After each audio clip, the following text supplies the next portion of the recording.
guys. So, ang gagawin natin ngayon is magluluto tayo ng puso ng saging.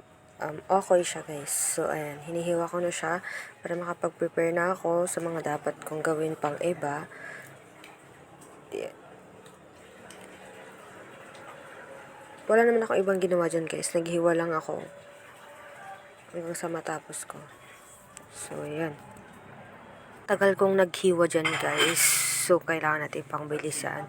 And after kong maghiwa is, ayan, nilamas ko na siya ng asin para maalis yung ibang dagta niya guys. So, nilamas-lamas ko lang siya hanggang sa matapos ako guys. Ayan. Ayan. So, ganyan lang gagawin natin guys. Pag magluto tayo ng puso ng saging, kailangan nating lamasin para maalis yung ibang dagta niya. So, ayun.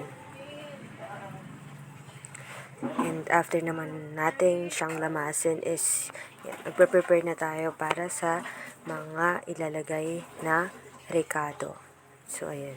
So, ginadgaran ko lang siya ng bawang and sibuyas para meron naman siyang pampabango at the same time magkaroon siya ng aroma. So, ayan. Nanggugulo yung kapatid ko dyan. Pinapatigil ko.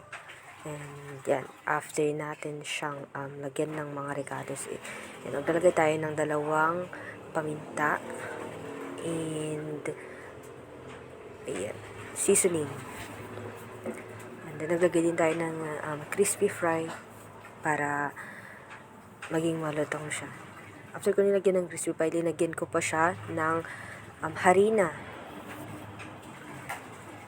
Kasi baka kung purong crispy fry ang ilagay natin is sobrang alat. Okay, tinimplahan ko din siya ng harina. And after that, nilamas ko para mag-mix yung crispy fry at saka yung harina. Hindi ko na siya linagyan ng salt guys kasi akala ko is maalat na siya, pero magdagdag tayo ng salt kung sakali po. And yan, nagpiprito na ako guys.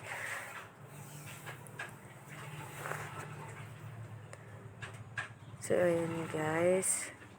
Sobrang init dyan sa may, sa may lutuan guys. Napakainit. Sobrang pawis ang mararamdaman. So, yun. Pagkatapos po ng mahaba-habang pagpiprito, ayan. Luto na po ang ating okoy na puso ng saging.